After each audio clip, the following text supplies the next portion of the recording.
ನಮಸ್ಕಾರ ಎಲ್ಲರಿಗೂ. 2026ನೇ ಸಾಲಿನ ನವೋದಯ ಪರೀಕ್ಷೆ ಬರೆದಂತಹ ವಿದ್ಯಾರ್ಥಿಗಳು ತಮ್ಮ ರಿಸಲ್ಟನ್ನು ಯಾವ ರೀತಿ ಆನ್ಲೈನಲ್ಲಿ ಚೆಕ್ ಮಾಡೋದು ಅಂತ ಈ ಒಂದು ವಿಡಿಯೋದಲ್ಲಿ ನಿಮಗೆ ತಿಳಿಸಿಕೊಡ್ತೀನಿ. ಹಾಗಾಗಿ ಯಾರೆಲ್ಲ ಮೊದಲ ಸಲ ನಮ್ಮ ಯೂಟ್ಯೂಬ್ ಚಾನಲನ್ನು ನೋಡ್ತಾ ಇದ್ದೀರಾ ಈಗಲೇ ಸಬ್ಸ್ಕ್ರೈಬ್ ಮಾಡ್ಕೊಳ್ಳಿ. ಈಗ ಕ್ರೋಮನ್ನು ಓಪನ್ ಮಾಡಿ ಇಲ್ಲಿ ಸರ್ಚ್ ಬಾಕ್ಸ್ನಲ್ಲಿ ನವೋದಯ ರಿಸಲ್ಟ್ 2026 ಅಂತ ಸರ್ಚ್ ಮಾಡಿ. ಆಗ ಈ ರೀತಿ ಒಂದು ಪೇಜ್ ಓಪನ್ ಆಗುತ್ತೆ. ಪೇಜ್ ಓಪನ್ ಆದಮೇಲೆ ಕೆಳಗಡೆ ಸ್ವಲ್ಪ ಸ್ಕ್ರೋಲ್ ಮಾಡಿ. ಇಲ್ಲಿ ನವೋದಯ ಅಫಿಷಿಯಲ್ ವೆಬ್ಸೈಟ್ ಅಂತ ಇರುತ್ತೆ. ಈ ಒಂದು ವೆಬ್ಸೈಟ್ನ ಮೇಲೆ ಕ್ಲಿಕ್ ಮಾಡ್ಕೊಳ್ಳಿ. ಕ್ಲಿಕ್ ಮಾಡ್ಕೊಂಡಾದ್ಮೇಲೆ ಈ ರೀತಿ ಒಂದು ಪೇಜ್ ಓಪನ್ ಆಗುತ್ತೆ. ಈ ರೀತಿ ಪೇಜ್ ಓಪನ್ ಆದಮೇಲೆ ನಿಮ್ಮ ಆಲ್ ಟಿಕೆಟಲ್ಲಿ ಇರುವಂತಹ ರೋಲ್ ನಂಬರನ್ನು ಇಲ್ಲಿ ಎಂಟರ್ ಮಾಡಬೇಕಾಗುತ್ತೆ.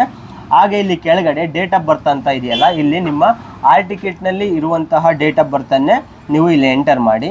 ಎಂಟರ್ ಮಾಡಿದಾದಮೇಲೆ ಇಲ್ಲಿ ಚೆಕ್ ರಿಸಲ್ಟ್ ಅಂತ ಒಂದು ಟ್ಯಾಬ್ ಇದೆಯಲ್ಲ, ಅದರ ಮೇಲೆ ಕ್ಲಿಕ್ ಮಾಡಿದರೆ ಸಾಕು, ನಿಮ್ಮ ಒಂದು ವಿದ್ಯಾರ್ಥಿಯ ರಿಸಲ್ಟ್ ಶೋ ಆಗುತ್ತೆ. ಈ ಒಂದು ರಿಸಲ್ಟಲ್ಲಿ ಏನೆಲ್ಲ ಇದೆ ಅಂತ ನೋಡೋದಾದರೆ ವಿದ್ಯಾರ್ಥಿಯ ಹೆಸರನ್ನು ನೀವು ನೋಡ್ಬೋದು.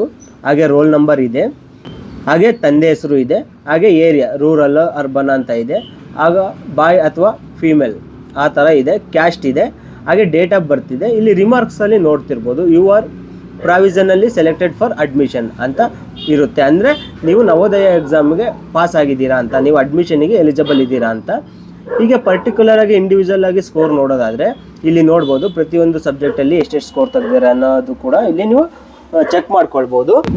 ಈಗ ನಾನು ಚೆಕ್ ಮಾಡ್ತಿರೋಂತಹ ಸ್ಟೂಡೆಂಟ್ನ ಸ್ಕೋರ್ ಕಾರ್ಡ್ ನೋಡೋದಾದರೆ ಮೆಂಟಲ್ ಎಬಿಲಿಟಿ 48 ಸ್ಕೋರ್ ಇದೆ, 45.75. ಹಾಗೆ ಅರ್ಥಮೆಟಿಕ್ 20 ಇದೆ, ಲ್ಯಾಂಗ್ವೇಜ್ 21.25 ಇದೆ, ಟೋಟಲ್ ಸ್ಕೋರು 90 ಇದೆ ನೋಡ್ಬೋದು ಇಲ್ಲಿ. ಹಾಗೆ ನಾನು ಚೆಕ್ ಮಾಡ್ತಿರೋಂಥ ವಿದ್ಯಾರ್ಥಿ ರ್ಯಾಂಕಿಂಗು 173, ಅಂದರೆ 173ನೇ ರ್ಯಾಂಕಿಂಗ್ ತಗೊಂಡಿದ್ದಾರೆ ಈ ವಿದ್ಯಾರ್ಥಿ. ಈ ರೀತಿ ರಿಸಲ್ಟನ್ನು ನೀವು ಚೆಕ್ ಮಾಡ್ಕೊಳ್ಬೋದು. ಹಾಗೆ ಈ ರೀತಿ ಶೋ ಆಗಿರೋಂತಹ ನೀವು PDF ಆದರೂ ಮಾಡ್ಕೊಳ್ಬೋದು ಅಥವಾ ಪ್ರಿಂಟ್ ಆದರೂ ತಗೊಳ್ಬೋದು. ಈ ವಿಡಿಯೋ ಇಷ್ಟ ಆಗಿದೆ ಅಂತ ಅಂದ್ಕೊಳ್ತೀನಿ. ಈ ವಿಡಿಯೋ ಇಷ್ಟ ಆಗಿದ್ದರೆ ಲೈಕ್ ಮಾಡಿ ಹಾಗೂ ನಮ್ಮ ಚಾನಲನ್ನು ಸಬ್ಸ್ಕ್ರೈಬ್ ಮಾಡ್ಕೊಳ್ಳಿ. Thank you for watching. Take care.